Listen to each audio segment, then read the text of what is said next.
तुम्हाला सांगू, आपण बऱ्याच वेळा पंढरपूरला जातो, तिथे जाऊन विठू माऊलींचं दर्शन घेतो, त्यांच्या चरणी नतमस्तक होतो. पण एक गोष्ट तुमच्या कधी लक्षात आलेली आहे का, किंवा तुम्ही ती कधी लक्षात घेण्याचा प्रयत्न केलेला आहे का? म्हणजे बघा ना, या जगात अनेक देवांच्या मूर्ती आपण पाहतो, त्या वेगवेगळ्या मुद्रांमध्ये असतात. जसं की कुणाच्या हातात शंख, कुणाच्या हातात चक्र, तर कुणाच्या हातात गदा.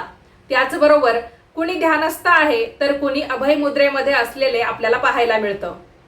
पण आपल्या विठ्ठलांच्या मूर्तीकडे पाहिल्यावर आपल्याला काय दिसतं? आपले विठ्ठल या पद्धतीने असे कमरेवर हात ठेवून उभे आहेत. कधीपासून?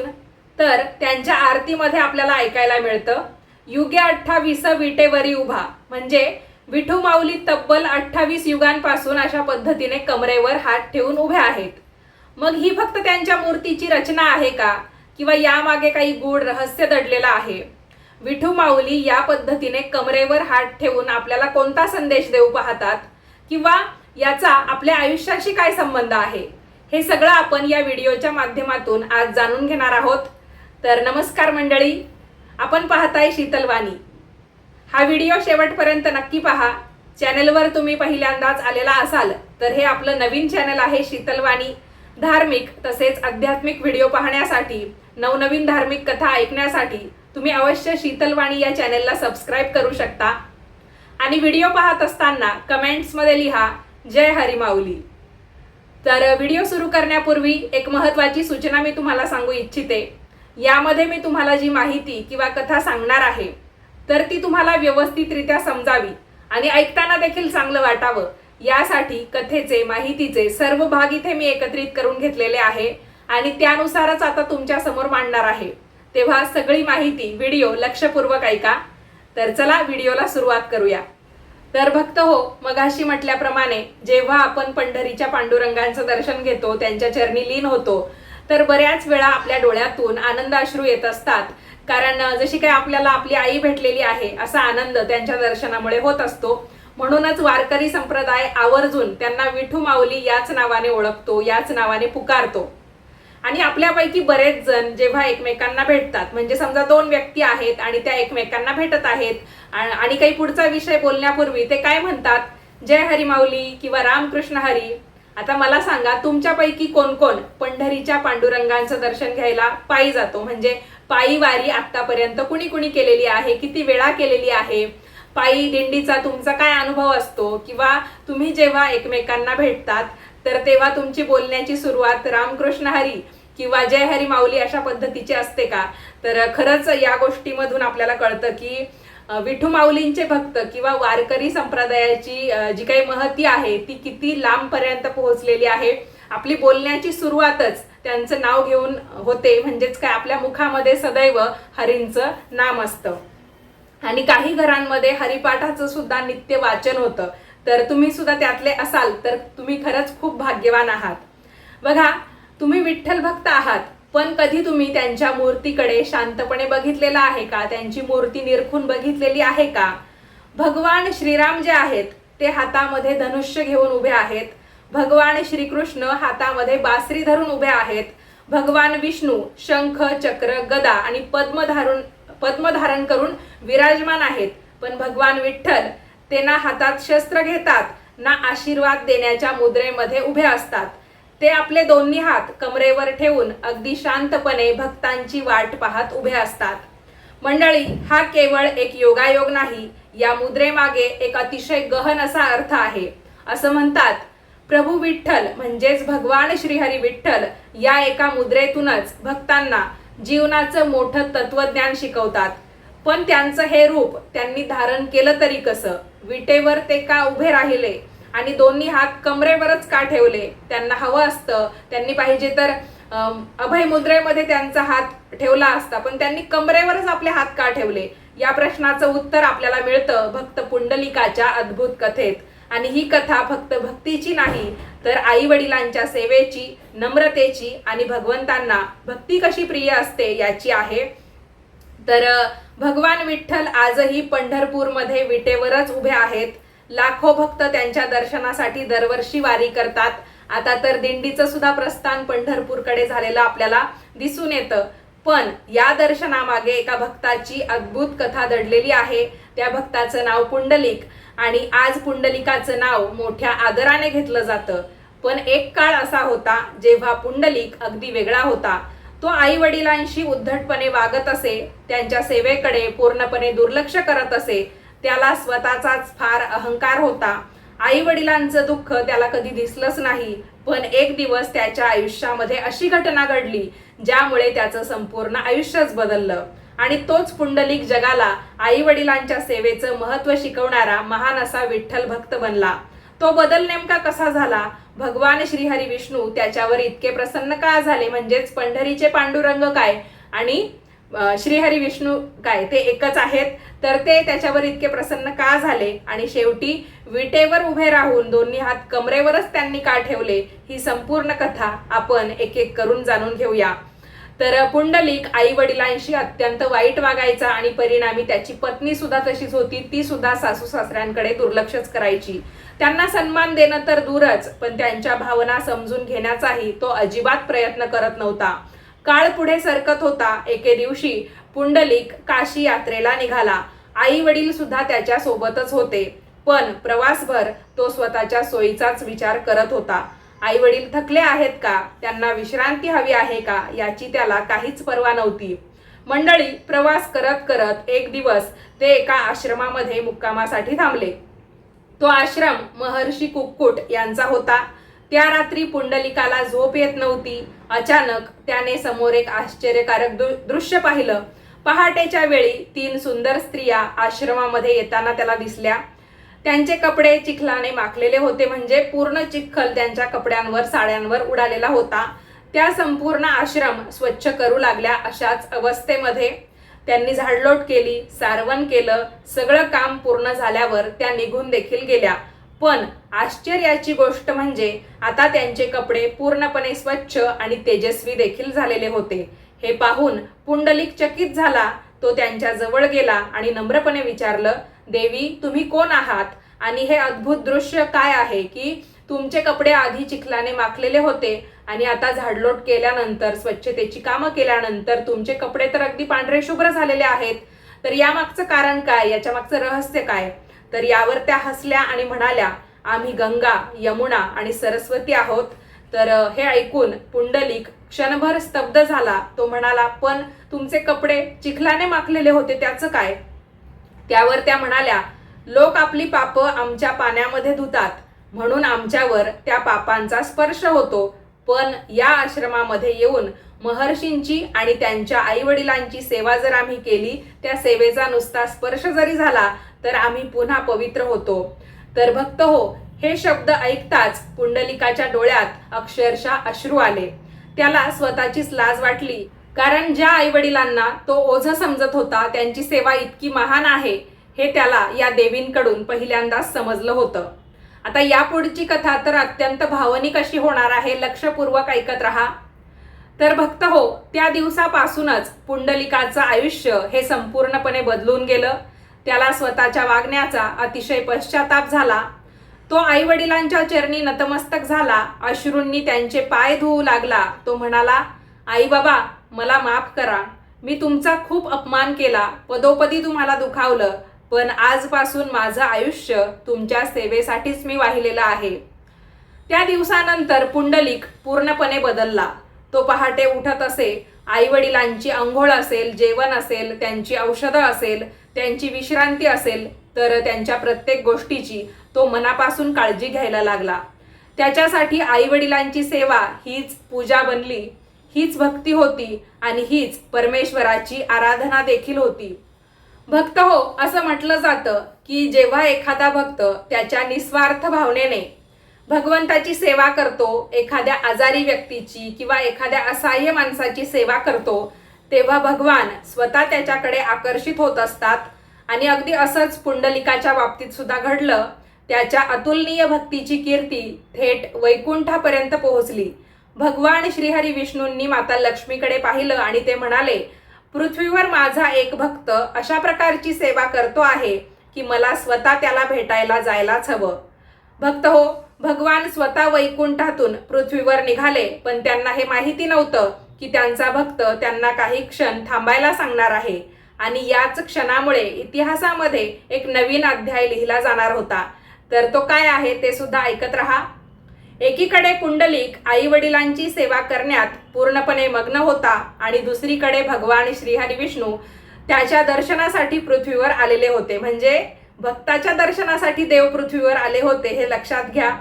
विचार करा, ज्यांच्या दर्शनासाठी देव, ऋषी आणि भक्त तपश्चर्या करतात तेच भगवान एका भक्ताच्या घरी स्वतः चालत आलेले होते. भगवान श्रीहरी विष्णू दारात उभे राहिले आणि प्रेमाने आवाज दिला, पुंडलिका, मी आलेलो आहे. पण त्या क्षणी पुंडलिक आई वडिलांचे पाय दाबत होता.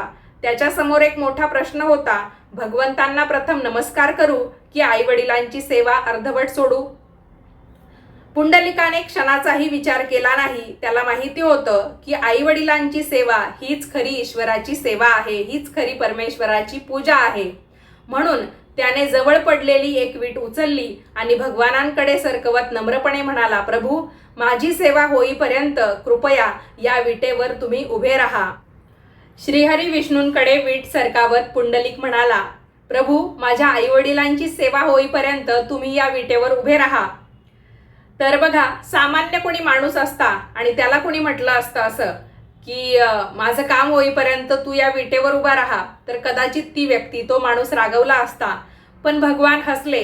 त्यांनी त्या विटेवर त्यांचं पाऊल ठेवलं आणि भक्ताची वाट पाहत ते शांतपणे उभे राहिले. याच क्षणापासून भगवान श्रीहरी विष्णू विठ्ठल म्हणून ओळखले जाऊ लागले. म्हणजे विटेच्या नावावरून, म्हणजे विटेवर ते उभे राहिले म्हणून त्यांना विठ्ठल हे नाव पडलेलं आहे. पण भक्तो, एक प्रश्न अजून सुद्धा अनुत्तरित आहे, ज्याचं उत्तर आपण शोधत आहोत. तर भगवान विटेवर उभे राहिले हे समजलं, पण त्यांचे दोन्ही हात कमरेवरच का आहेत? या प्रश्नाचं उत्तर इतकं सुंदर आहे की ते ऐकल्यानंतर प्रत्येक वेळी विठ्ठलाचं दर्शन घेताना तुमची दृष्टीच बदलून जाईल. ती काय आहे ते सुद्धा ऐकूया. भगवान विटेवर उभे राहिले, पण त्यांनी दोन्ही हात कमरेवरच का ठेवले? याचं उत्तर एका वाक्यात खरं तर देताच येत नाही, कारण या एका मुद्रेमध्ये अनेक अर्थ दडलेले आहेत. पहिला अर्थ म्हणजे भक्ताची वाट पाहणारा देव. देवाची वाट पाहणारा भक्त आणि भक्ताची वाट पाहणारा देव, फरक किती मोठा आहे बघा. तर कमरेवर हात ठेवण्याचा उद्देश असा, त्याचा पहिला अर्थ असा की भक्ताची आवर्जून अतोनात वाट पाहणारा देव. भगवान आजही घाईत नाहीत. ते प्रत्येक भक्ताची संयमाने वाट पाहतात, जशी ते पुंडलिकाचे पाहत होते. जसं विठ्ठल विटेवर उभे राहिले तसंच ते आजही आपल्या भक्तांची वाट पाहत आहेत. दुसरा अर्थ म्हणजे धीर. हात कमरेवर ठेवणं म्हणजे अस्वस्थता नाही, तर पूर्ण संयम. भगवान जणू सांगत आहेत, मी आहे, घाई करू नकोस, योग्य वेळ आली की मी तुझ्यासोबत आहे. आणि तिसरा अर्थ सर्वात सुंदर आहे. भगवान जणू भक्ताला एक प्रश्न विचारत आहेत, मी तुझी वाट पाहतोय, पण तू माझ्याकडे कधी येणार? मंडळी, विठ्ठलांची ही मुद्रा फक्त एक शिल्पकला नाही, फक्त एक मूर्तीची रचना नाही, तर ती भक्त आणि भगवंत यांच्यातील अखंड नात्याचं एक प्रतीक आहे. बघा, अर्थ किती मोठा आहे. ऐकून तुम्हाला कसं वाटतंय कमेंट करून सांगायला अजिबात विसरू नका. या मुद्रेमागे आणखी एक गूढ अर्थ सांगितला जातो, जो अनेकांना माहिती सुद्धा नाही. तोच आपल्याला या व्हिडिओत माहिती होणार आहे. तर भक्त हो, वारकरी संप्रदायामध्ये विठ्ठलांच्या या मुद्रेचा आणखी एक अतिशय सुंदर अर्थ व्यवस्थितरित्या सांगितला जातो. विठ्ठल दोन्ही हात कमरेवर ठेवून जणू आपल्या भक्तांना सांगत आहेत, घाबरू नकोस, संसार कठीण आहे, संकटे येतील, पण मी तुझ्या पाठीशी ठामपणे सदैव उभा आहे. हात कमरेवर ठेवून उभा असलेला माणूस घाबरलेला नसतो, तो आत्मविश्वासाने उभा असतो. म्हणूनच विठ्ठल भक्तांना धैर्य देतात. वारकरी जेव्हा शेकडो किलोमीटर पायी चालतात तेव्हा त्यांच्या पायांना जखमा होतात, काही जण आजारी पडतात, काहींना थकवा येतो, पाऊस पडतो. आणि आपण सुद्धा बघतो की दिंडीमध्ये जाणारे बरेच लोक हे वयस्क असतात, तरी सुद्धा ते न घाबरता किंवा आपल्या तब्येतीची काळजी न करता फक्त देवाचं दर्शन घ्यायचं, विठू माऊलींच्या चरणी नतमस्तक व्हायचं, पंढरीच्या पांडुरंगांच्या चरणी किंवा त्यांच्या नगरीमध्ये आपल्याला मरण आलं तरी सुद्धा चालेल, पण मी माझी पायी दिंडी चुकवणार नाही, असे सुद्धा वारकरी आपल्याला पाहायला मिळतात. तर अर्थातच आषाढीची वारी असते तेव्हा पावसाळी वातावरण असतं, कधी कधी खूप ऊन लागतं, कधी कधी पाऊस पण लागतो.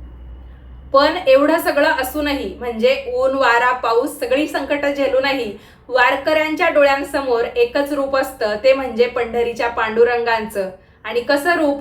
ते म्हणजे विटेवर दोन्ही हात कमरेवर ठेवून हसत मुखाने उभे असलेले विठुराया, पंढरीचे राजा. म्हणूनच वारकरी असं म्हणतात, आम्ही कधीच एकटे चालत नाही, आम्ही कधीच एकटे नसतो, आमच्या सोबत आमचा विठ्ठल देखील चालत असतो. जो विठ्ठल प्रत्येकाच्या कामामध्ये मदत करतो तो आमचा पंढरीचा लाडका पांडुरंग श्रीहरी विठ्ठल. आणि कदाचित म्हणूनच शेकडो वर्षांपासून वारी अखंडपणे सुरू आहे. भक्त हो, या कथेचा सर्वात मोठा संदेश अजून बाकी आहे. विठू माऊलींच्या या विलोभनीय रूपामधून, या मुद्रेमधून आपल्याला नेमका कोणता जीवनधडा मिळतो, त्याचा आपल्या आयुष्याशी काय संबंध आहे, वारकरी सुद्धा विठू माऊलीचा गजर का करत असतात, तेच आपल्याला आता समजून घ्यायचं आहे. तर भक्त हो, भगवान श्रीहरी विठ्ठल आजही विटेवर तसेच उभे आहेत. तब्बल 28 युगांपासून. शेकडो वर्ष या गोष्टीला होऊन गेली. राजे बदलले, साम्राज्ये बदलली, काळ बदलला, पण विठुरायांची ती मुद्रा आजही तशीच आहे. कारण ती फक्त एक मूर्ती नाही, ती प्रत्येक भक्तासाठी जणू एक संदेश आहे. मंडळी, आपण देवाकडे नेहमी काहीतरी मागायला जातो. सुख असेल, यश असेल, आरोग्य असेल, पैसा असेल, शांती असेल, म्हणजे नेहमी आपण काहीतरी गाऱ्हाणं घेऊन देवाच्या चरणी लीन होत असतो. पण विठू माऊली कधीच म्हणत नाही लवकर ये. ते शांतपणे उभे राहतात, जणू म्हणतात, जेव्हा तुझं मन खऱ्या भक्तीने माझ्याकडे येईल तेव्हा मी इथेच आहे, तेव्हा तू आवर्जून ये. पुंडलिकाने आपल्याला शिकवलं की आईवडिलांची सेवा हीच खरी भक्ती आहे, आणि विठ्ठलांनी आपल्याला शिकवलं की देवभक्ताची वाट पाहू शकतो. पण भक्ताने प्रेम, नम्रता आणि सेवेचा मार्ग कधीच सोडू नये. मंडळी, या कथेचा सर्वात मोठा संदेश हा आहे, जीवनामध्ये भगवंताला मोठे यज्ञ, मोठे दान किंवा दाखवण्याची भक्ती आवश्यक नसते, दिखावा आवश्यक नसतो. मनापासून केलेली सेवा, आपल्या आई वडिलांचा केलेला आदर आणि निस्वार्थ प्रेम यापेक्षा मोठी पूजा दुसरी कोणतीच नाही. म्हणूनच आजही लाखो वारकरी पायी चालत पंढरपूरला जातात, कारण त्यांना माहिती आहे विठ्ठल फक्त मंदिरात नाही, तो तर प्रत्येक ठिकाणी आहे, जिथे प्रेम आहे, सेवा आहे आणि खरी भक्ती आहे. तर प्रत्येक व्हिडिओमध्ये मी तुम्हाला हे सांगत असते की ज्या काही कथा असतात त्या आपल्याला काहीतरी शिकवून जातात, त्यांच्यातून आपल्याला काहीतरी बोध घ्यायचा असतो. तर पुंडलिकाची ही कथा, विठ्ठल भक्तीची ही कथा आपल्याला काय शिकवून जाते? तर देवापर्यंत पोहोचण्याचा सर्वात जवळचा मार्ग म्हणजे अहंकार सोडून सेवा स्वीकारणं. तर सर्वांनी सेवा करा, सेवेमध्ये विलीन व्हा, आणि सेवेतून नक्कीच आपल्याला ईश्वराची भेट झाल्याशिवाय राहणार नाही. आता व्हिडिओ थांबवण्यापूर्वी आपण सर्वांनी विठू माऊलींचा गजर करूया. तर मी म्हणते, तुम्ही सुद्धा माझ्या मागे म्हणा. चंद्रभागेच्या तिरी उभा मंदिरी, तो पहा विटेवरी, विठ्ठल विठ्ठल जय हरी, विठ्ठल विठ्ठल जय हरी. दुमदुमली पंढरी, दुमदुमली पंढरी, पांडुरंग हरी, तो पहा विटेवरी, विठ्ठल विठ्ठल जय हरी, विठ्ठल विठ्ठल जय हरी. बोला पुंडलिक वरदा हरी विठ्ठल श्री ज्ञानदेव तुकाराम, पंढरीनाथ भगवान की जय. बोला माऊली ज्ञानेश्वर महाराज की जय. रामकृष्ण हरी. मंडळी, हा होता आजचा भक्तिपूर्ण वातावरणातला व्हिडिओ. तुम्हाला तो कसा वाटला हे मला कमेंट करून कळवायला अजिबात विसरू नका.